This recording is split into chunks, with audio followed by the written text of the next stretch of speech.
Dr. Kim Hannah rubbed her tired eyes and looked at the clock on the wall. It was almost midnight, but she could not leave yet. The radio telescope at the Arecibo 3 facility was picking up something strange, and she needed to understand what it was. Hannah had been working as a radio astronomer for 10 years. Every night, she listened to the sounds of space, the whispers of distant stars, the hum of cosmic radiation, and the endless silence between galaxies. Most nights there was nothing new, but tonight was different. The signal first appeared on her screen at 2347. It was very weak, almost lost in the background noise of the universe. Most people would have ignored it, thinking it was just interference from a satellite or a mistake in the equipment. But Hannah had trained herself to notice patterns, and this signal had a pattern. She adjusted the controls of the massive radio dish outside.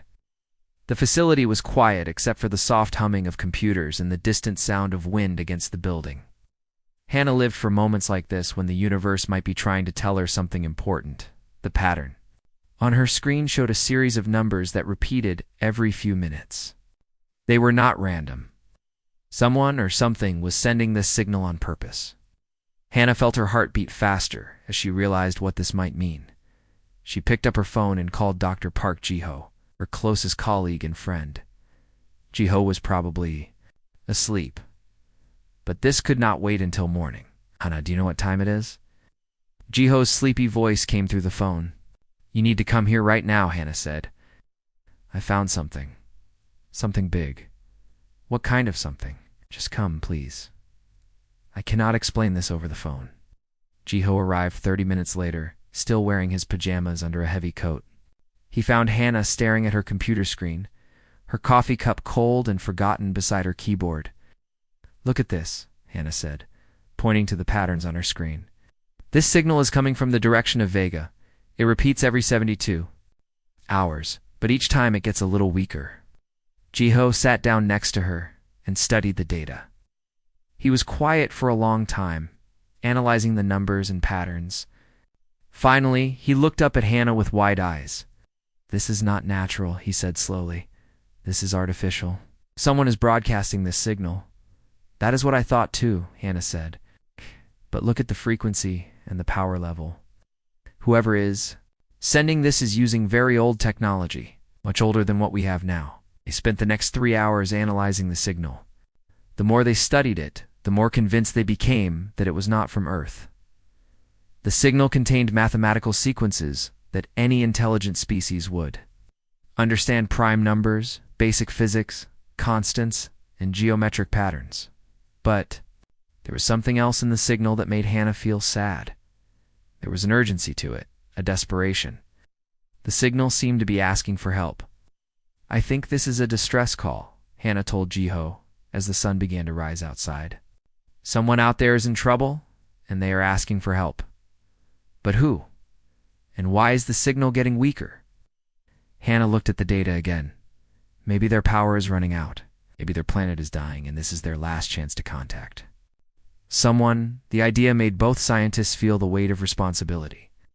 If this was really a call for help from another world, then humanity might be the only ones who could answer.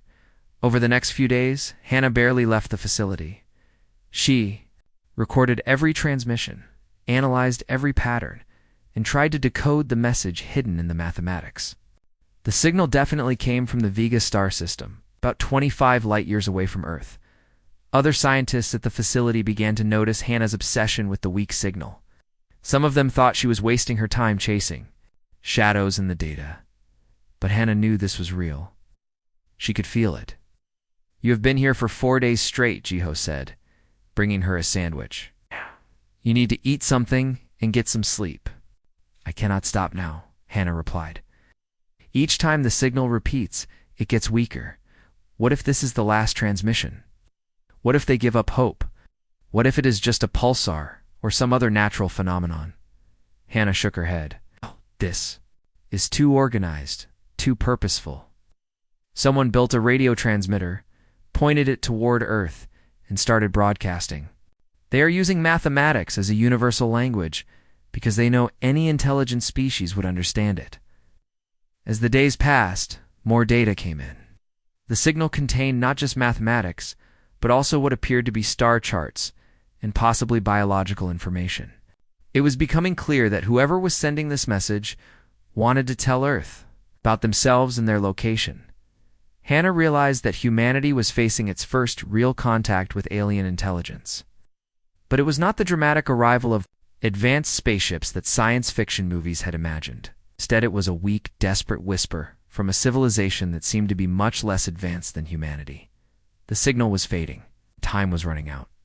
Hannah knew she had to convince the world that this was real, and that Earth might be the only hope for whoever was calling for help from the stars. 3 weeks after discovering the signal, Dr. Kim Hannah sat in a crowded conference room at the Seoul Space Research Institute. The room buzzed with excitement and nervous energy as some of the world's smartest people gathered around tables covered with papers, computers, and empty coffee cups. Hannah had convinced the government that the signal was real and important. Now she had a team of experts to help her decode the alien message. But working with so many different people was harder than she had expected. Dr. Lee Minho, a language expert, frowned at his computer screen. "This is impossible," he said, for the third time that morning. "How can I translate a language when I do not even know if they use sounds or colors or smells to communicate?" "We start with mathematics," said Dr. Choi Sumi, a mathematician who had flown in from Tokyo. "Mathematics is the same everywhere in the universe. 2 plus 2 equals 4, whether you are human or alien." Dr. Yang Kiwoo, a scientist who studied the possibility of alien life, nodded in agreement. "The signal uses prime numbers in a specific pattern that proves intelligence. No natural process creates prime number sequences like this." Hannah watched her team work together, each person bringing their own skills to solve the puzzle. The alien signal played softly through speakers in the room, a constant reminder of why they were there. The breakthrough came on a Tuesday evening when most of the team had gone home. Sumi was still at her desk, surrounded by pages of calculations, when she suddenly stood up and shouted, "I found it. I found the key." Hannah and the others who were still in the building rushed to Sumi's desk. Her computer screen showed a complex pattern of numbers and symbols. "Look at this," Sumi said, pointing to her screen. "They are not just sending us prime numbers. They're using prime numbers to build something bigger. This section here, these are the atomic weights of basic elements. Hydrogen, helium, carbon, oxygen." Minho leaned forward. "So they are telling us about the building blocks of matter?" "Exactly. And here, this is our solar system. They mapped out the planets and their distances from the sun. They know where we are." Kiwoo studied the data with growing excitement. This changes everything. They are not just calling for help randomly. Specifically know about Earth and humans. Over the next few days, the team worked around the clock to decode more of the message. They discovered that the aliens called themselves the Kithara. The name appeared repeatedly in the mathematical patterns, always associated with symbols that seemed to represent their home planet. The Kithara had included star maps showing their location near the star Vega. They had also sent information about their biology. They needed oxygen to breathe, just like humans. They were carbon-based life forms living on a planet with oceans and continents. But the most important discovery came when Minho finally cracked the emotional content of the message. "They are scared," he announced during a late-night meeting. "The mathematical sequences show patterns that can only mean fear and urgency. Something terrible is happening to them." The team decoded more sections of the message and slowly understood the Kithra situation. Their star Vega was becoming unstable. Solar flares and radiation were slowly killing their planet. The oceans were drying up, the air was becoming poisonous, and their people were dying. "How long do they have?" Anna asked quietly. Kiwoo studied the data showing the rate of their star's decline. "Based on these numbers, maybe 50 to 100 years before their planet becomes completely uninhabitable." "And how advanced are they compared to us?" Sumi looked through her analysis of their technology. "Their radio equipment is similar too. What Earth had in the 1960s. They have basic space travel. Maybe they can reach their planet's moons, but nothing more advanced than that." The room fell silent as everyone understood what this meant. The Cathara were desperately calling for help, but they had no way to save themselves. They could barely leave their own planet, let alone travel the 25 light-years to reach Earth.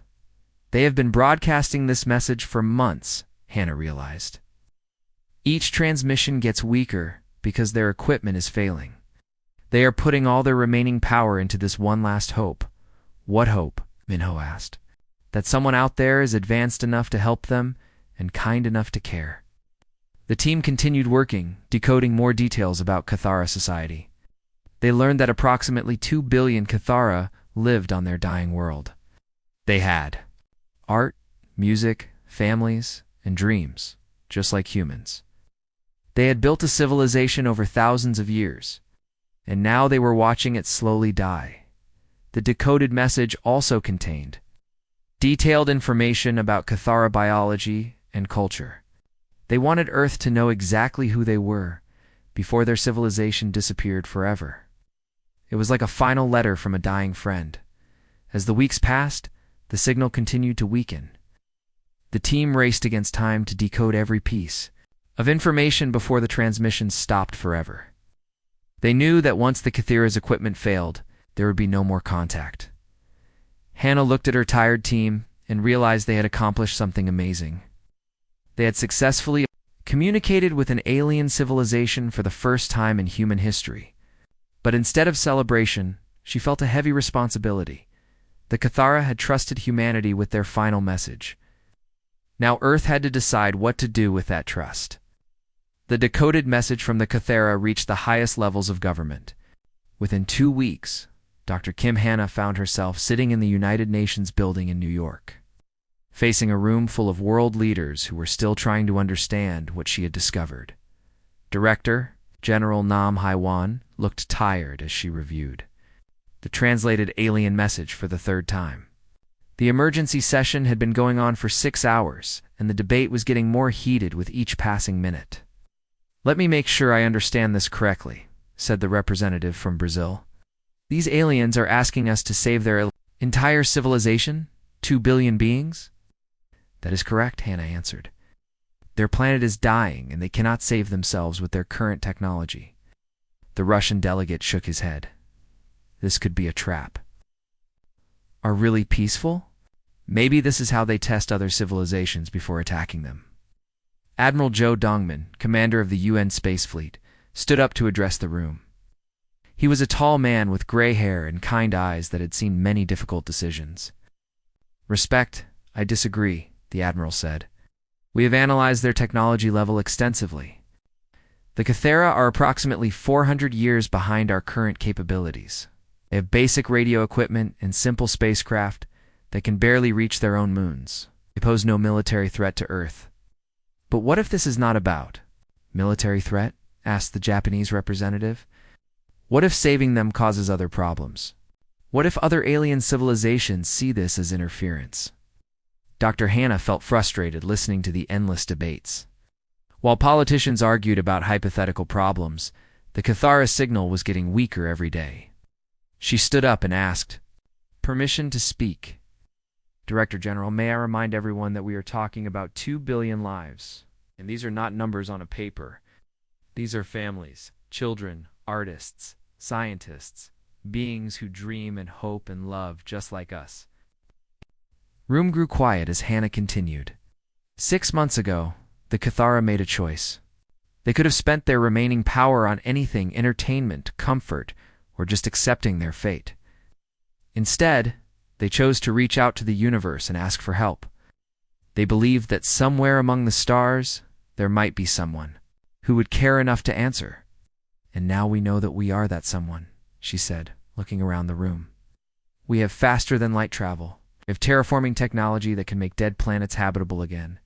We have medical science that can cure radiation poisoning. We have massive ships that can carry millions of people across space." Director General Nam Haiwan nodded slowly. "Dr. Hannah is right. The question is not whether we can help the Cathara. The question is whether we should." The Chinese delegate raised his hand. "What about the cost? A rescue mission to another star system would require enormous resources. Who pays for this?" Admiral Dongmin had prepared for this question. The preliminary cost analysis shows that Operation Lifeline would cost approximately the same as building 2 large cities. When divided among all UN member nations, it is manageable. Operation Lifeline? Asked the German representative. That is what we are calling the proposed rescue mission, the Admiral explained. 3 of our largest colony ships, the Sajong, the Donggun, and the Wanhua, would travel to the Vega system. These ships were designed to establish human colonies on distant worlds, but they can be modified to serve as evacuation vessels. The room erupted in discussions as delegates talked with their advisors and made phone calls to their governments. Hannah watched nervously, knowing that every hour of delay meant the Cathara signal grew weaker. The French representative stood up. How long would this mission take? Approximately 18 months to reach the Vega system using our fastest ships, Admiral Dongmin replied. The evacuation itself could take several years, depending on how we approach the Cathara and gain their trust. Gain their trust? Asked the British delegate. Dr. Yang Kiwu, who had flown in from Seoul to support Hannah, answered this question. We must remember that to the Cathara, we will seem impossibly advanced. Imagine if beings with technology, 1,000 years ahead of ours, suddenly appeared in Earth's sky. It would cause panic and chaos. So the rescue mission is not just about transportation, Director General Name added. It is also about careful first contact procedures to avoid frightening the very people we are trying to save. The debate continued for another 4 hours. Some delegates worried about the precedent this would set. Would Earth become the galaxy's rescue service? Others argued that humanity had a moral duty to help when they had the power to do so. Finally, Director General Nam called for a vote. All those in favor of Operation Lifeline? Hannah held her breath as hands rose around the room. She counted silently. Brazil, yes. Japan? Yes. Germany? Yes. China was hesitating.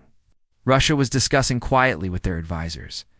When the count was finished, the vote was unanimous. Every nation had agreed to support the rescue mission. Admiral Dongmen smiled for the first time that day. I will begin preparations immediately. You can have the first ship ready for launch within 6 months. As the delegates filed out of the room, Hannah felt a mix of relief and anxiety. Humanity had just committed to its greatest act of compassion in history, but she also knew that good intentions were not enough. The real challenge would begin when human ships appeared in Cathara skies. The universe was about to witness whether 2 very different civilizations could work together to achieve something wonderful. Captain Bei Jinwoo stood on the bridge of the Sejong as it dropped out of hyperspace above the Cathara homeworld. After 18 months of travel, the 3 human ships had finally reached the Vega system. Through the main view screen, could see their destination, a planet that looked nothing like the blue and green world described in the Cathara transmissions. My God, whispered Navigator Osunji, what happened to their oceans? The planet. Below was a wasteland of brown and gray. Where there should have been blue seas, only dried lake beds remained. The continents were covered in dust storms that swirled across dead cities. The atmosphere glowed with a sickly orange color from radiation. The solar flares were worse than we thought, said Dr. Shin Mai-rei, the mission's expert on alien life. Their star has been bombarding the planet with deadly radiation for years. Communications officer Han Taijin adjusted his equipment to scan for Cathara signals. I am detecting massive underground structures, Captain. Looks like they moved their entire civilization below ground to escape the radiation. Captain Jinwoo nodded grimly. The Cathara had been forced to abandon the surface of their world and live like moles in underground tunnels. No wonder their distress signal had been so desperate. Send word to the Donggun and Wanhua, he ordered. We will decloak all 3 ships simultaneously. I want the Cathara to see that we came prepared to help their entire population. The 3 massive human vessels were each over 1 kilometer long. They had been equipped with the most advanced technology Earth could provide, medical facilities, terraforming equipment, and space for millions of refugees. Captain Jinwoo felt proud that humanity had responded so generously to the Cathars. Call for help. All ships report ready, Captain, said Sunji. Execute Docloak on my mark. 3, 2, 1, mark. The three enormous human ships suddenly appeared in the sky above. The Cathara homeworld like metal mountains floating in space. Their hulls gleamed in the light of the dying star as they took positions in high orbit. Within minutes, Taijin's equipment began picking up frantic transmissions from the planet below. "Captain, I am detecting massive activity in the underground cities. Radio chatter is off the charts. They know we are here." "Good," Captain Jinwoo said. "Begin broadcasting our prepared first contact message. Use their mathematical language to explain that we received their distress signal and came to help." But as the minutes passed, something was clearly wrong. Instead of grateful responses, the Cathara transmissions were becoming more panicked and chaotic. Captain Taijin said, his voice worried, "I do not think they are happy to see us. Listen to this." He played the audio from the Cathara transmissions. Even without understanding their language, everyone on the bridge could hear the fear and terror in the alien voices. The transmissions were overlapping as thousands of Cathara tried to speak at once. Dr. Murray worked frantically at her station, trying to decode the alien messages. Her face grew pale as she translated the Cathara words. "They think we are invaders," she said quietly. "They are calling us sky demons and destroyers from the void. Captain, they are terrified of us." "But that makes no sense," Captain Jinwoo replied. "We came here to save them. We are using their own mathematical language to explain our peaceful intentions." "Think about it from their perspective," Dr. Murray said. "The Cathara have never seen technology more advanced than basic space travel. To them, our ships appearing suddenly in their sky must seem like magic or divine punishment." The situation on the planet was getting worse by the hour. Underground cities were in chaos as different groups of Cathara reacted to the human presence. Some believed the ships were a sign that their gods had come to judge them. Others thought it was an invasion by evil spirits. Some Cathara are saying this is the end of the world. Others are blaming their governments for bringing this disaster upon them. Captain Jinwoo watched in horror as his rescue mission turned into a nightmare. The very people they had come to save were now destroying themselves out of fear. "Their governments are collapsing," Dr. Murray reported. "The appearance of our ships has caused complete social breakdown. Cathara are fighting each other instead of preparing for evacuation." The worst part was that the humans could not easily fix the problem. Any attempt to land on the planet or send smaller ships would only increase the Cathara's terror. Two beings who thought advanced technology was impossible. Even a simple shuttle would seem like a weapon of the gods. "We are receiving new transmissions," Taijin announced. "But these are not directed at us. The Cathara are broadcasting warnings to other parts of their planet. They're telling everyone to hide from the sky demons." Captain Jinwoo felt sick as he realized what had happened. Humanity's greatest act of compassion had become a disaster. In trying to save the Cathara, they had accidentally destroyed the very civilization they wanted to protect. "Sir, what are your orders?" asked Seung. He, Captain. Jinwoo stared at the chaos unfolding on the planet below. 2 billion Cathara were fighting each other while their world continued to die from radiation. The human rescue fleet hung uselessly in orbit, too terrifying to approach and too advanced to be understood. "We came here to save them," he said. "Quietly instead, we may have killed them all." Captain Bei Jinwoo had not slept in 3 days. The bridge of the Sajong was quiet, except for the soft beeping of monitoring equipment and the worried whispers of his crew. Below them, Cathara homeworld continued to tear itself apart as different groups fought over what the human ships meant. Dr. Kim Hannah, who had insisted on joining the mission despite her age, sat at a communications station trying to solve the impossible problem. How do you convince a terrified civilization that you came to help them, not destroy them? "We have to use their own signal," Hannah said suddenly. "The original distress call. We'll recognize it immediately." Communications officer Han Taijin looked up from his equipment. "You want to broadcast their own message back to them?" "What?" "Exactly. We take their mathematical language and use it to tell our story. We show them that we received their call for help and traveled across the stars to answer it." Dr. Shin Murray, who had been studying Cathara culture for months, nodded slowly. "It might work. If we can prove we understood their original message, they might believe we are not invaders." Captain Jinwoo approved the plan, though he knew it was a desperate gamble. The human fleet began broadcasting on the same frequency the Cathara had used for their distress signal, instead of advanced human technology. They used simple mathematics and basic concepts that the Cathara would understand. The first transmission was just numbers. The same prime number sequence the Cathara had sent to Earth, then came star charts showing the path from Vega to Earth and back again. Finally, they sent images of their ships being loaded with medical equipment and supplies. Any response?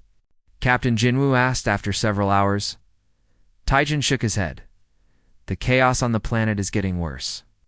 Some Cathara are still fighting, but others have stopped to listen to our broadcasts. I think they are confused. The breakthrough came when Dr. Song Hyojin, the mission's chief medical officer, volunteered for a dangerous plan.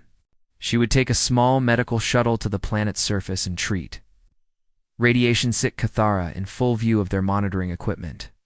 This is insane, Captain Jinwoo said. If they think we are demons, they might attack you the moment you land, or they might realize, we are here to heal, not harm, Dr. Song replied.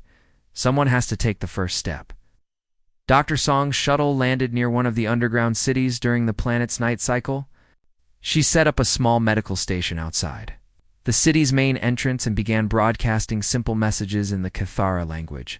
Help, medicine, healing. For hours, nothing happened. Then, as the sun rose, a small group of Cathara emerged. From the underground tunnels, they were clearly sick from radiation exposure. Their skin pale and their movements weak.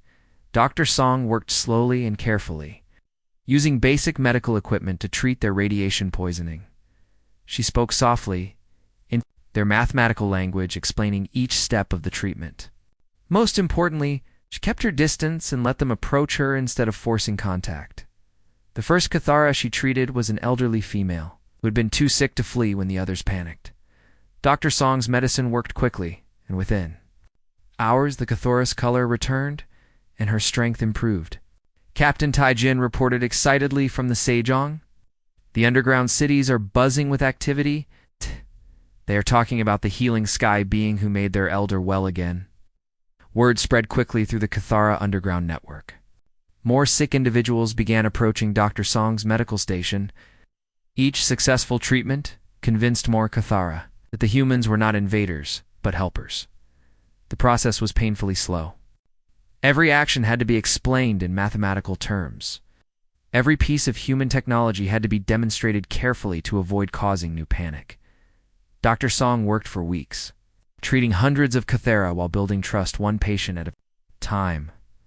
Finally, the first Cathara leader agreed to board a human shuttle. His name was translated as Deep Thinker of Hard Problems, and he was a scientist who understood that the humans possessed technology that could save his people. Your starboats are very large, he said through the translation device. How many of my people can you carry? All of them, Captain Jinwoo replied. We came to save your entire civilization.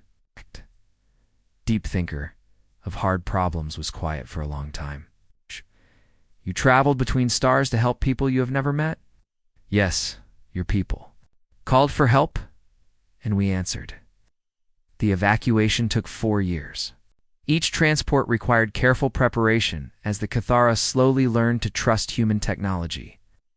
Children who had never seen the surface of their world took their first steps onto human ships. Elderly Cathara who remembered their planets. Blue oceans cried as they left their dying world behind. The humans helped the Cathara establish a new colony on a terraformed planet in the Kepler system. It was a world with clean air, fresh water, and a stable star that would not kill them with radiation. Dr. Hannah, very old, stood on the observation deck of the Sejong as it prepared to return to Earth. Through the viewport, she could see the Cathara's new homeworld glowing peacefully in the distance. Was it worth it? Asked Captain Jinwoo. Joining her at the window, Hannah smiled as she watched Cathara children playing in parks that had not existed a few years earlier. A weak signal changed everything, she said. What taught us that our greatest strength is not our technology, but our willingness to use it with wisdom and compassion. The mission that began with a desperate whisper from the stars had become humanity's greatest achievement. Proof that sometimes the smallest acts of hope can create the most extraordinary miracles.